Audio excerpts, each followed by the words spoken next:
Tuhan bersamamu. Dan bersama rohmu.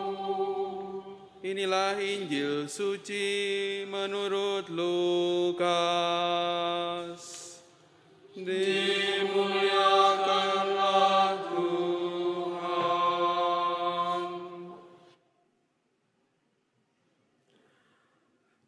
Sekali peristiwa, setelah Yesus menyampaikan beberapa nasihat, para rasul berkata kepadanya,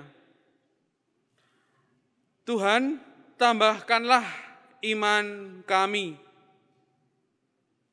Tetapi Tuhan menjawab, "Sekiranya kamu mempunyai iman sekecil biji sesawi saja, kamu dapat berkata kepada pohon ara ini, 'Tercabutlah engkau dan tertanamlah di dalam laut,' dan pohon itu akan taat kepadamu.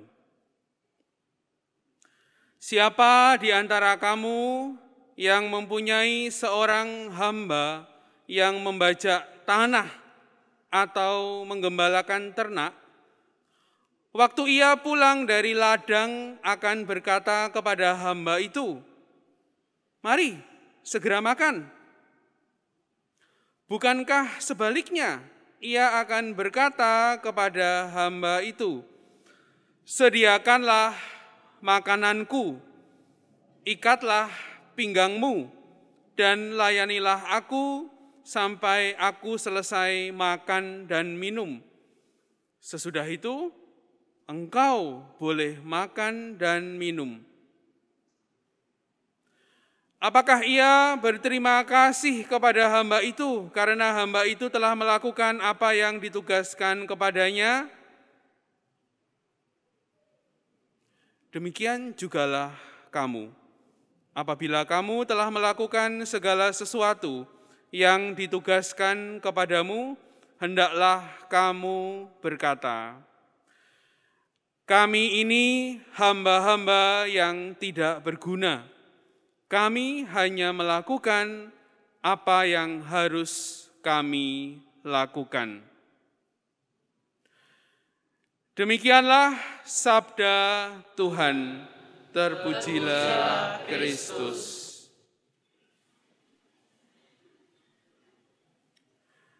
Ibu bapak, saudara-saudari, adik-adikku yang terkasih,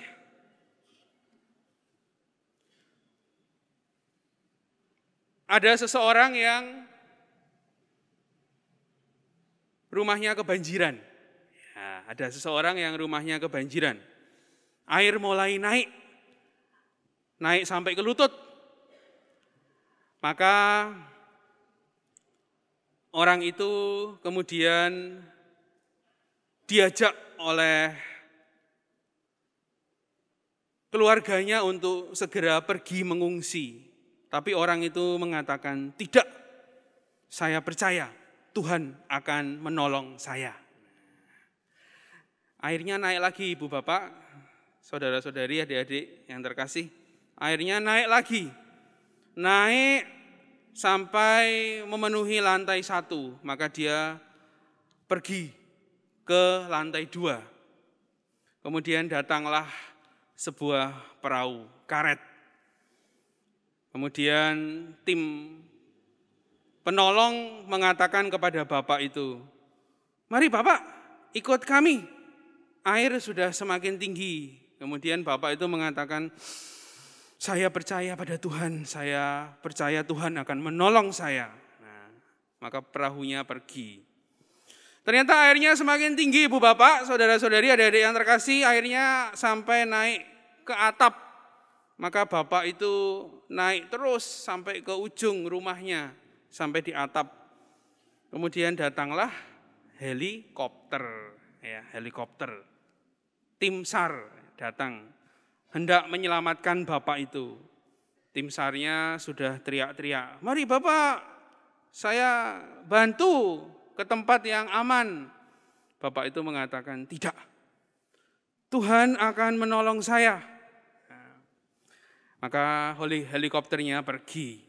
Dan setelah helikopternya pergi, airnya semakin tinggi dan bapak itu akhirnya mati karena tenggelam, tidak bisa berenang. Nah, bapaknya mati, masuk ke alam surga. Di sana ketemu dengan Tuhan Yesus. Kemudian dia marah kepada Tuhan.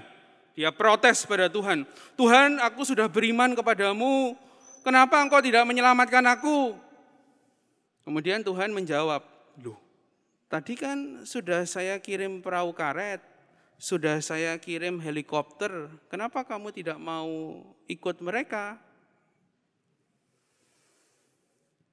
Ibu bapak, saudara-saudari, adik-adik yang terkasih, hari ini kita mendengar bagaimana Nabi Habakuk mengeluh kepada Tuhan karena ada begitu banyak masalah. Ada begitu banyak masalah. Ada kekerasan, ada kejahatan, ada penganiayaan, ada pertikaian. Ada banyak masalah.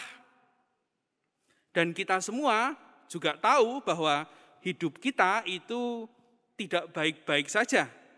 Di sekitar kita banyak masalah. Di keluarga kita mungkin ada masalah. Di tempat kerja kita ada masalah. Di masyarakat ada masalah. Bahkan di gereja pun ada masalah. Pertanyaannya, kita mau apa? Kita mau apa? Apakah kita mau terus-terusan protes? Ya. Apakah kita mau terus-terusan protes? Protes itu mengasyikan, ya kan? Nah, protes itu sangat mengasyikan. Tetapi protes itu tidak akan membawa hasil apa-apa. Protes tidak akan membawa hasil apa-apa. Ketika Allah Tritunggal, Bapa, Putra, dan Roh Kudus melihat dunia ini kacau balau, apa yang dilakukan? Yang dilakukan adalah Allah Putra turun ke dunia. Yesus turun, Yesus melakukan sesuatu. Jadi kalau melihat sesuatu yang tidak beres, tidak perlu protes. Tapi kita bertanya, apa yang bisa saya lakukan? Loh, memangnya saya bisa melakukan apa? Jangan salah ibu bapak, saudara-saudari, adik-adikku yang terkasih, Anda semua sudah diberi rahmat. Anda semua sudah diberi rahmat. Dan rahmat itu cukup. Ya, rahmat itu cukup. Cukup untuk Anda melakukan sesuatu. Kita semua sudah diberi rahmat dan rahmat itu cukup. Secukup-cukupnya. Ya, Tuhan tidak pernah memberikan sesuatu yang kurang untuk kita. Nah, maka kalau kita memang sudah punya rahmat yang cukup, kita sudah punya daya, kita sudah punya kekuatan, maka kita bertanya, apa yang bisa saya perbuat? Apa yang bisa saya perbuat? Ya, Yesus mengatakan, kami hanya melakukan apa yang harus kami lakukan. Ada begitu banyak hal yang bisa kita lakukan untuk membuat hidup ini lebih baik, ibu bapak, saudara-saudari, adik-adik yang terkasih. Ketimbang protes, ya. Ketimbang protes, ketimbang mengeluh, ya, ketimbang ndersulo, ya, ndersulo bahasa Jawa itu ya. Maka apa yang bisa menjadi ukuran? Apa yang bisa menjadi ukuran bahwa cara kita itu benar atau keliru?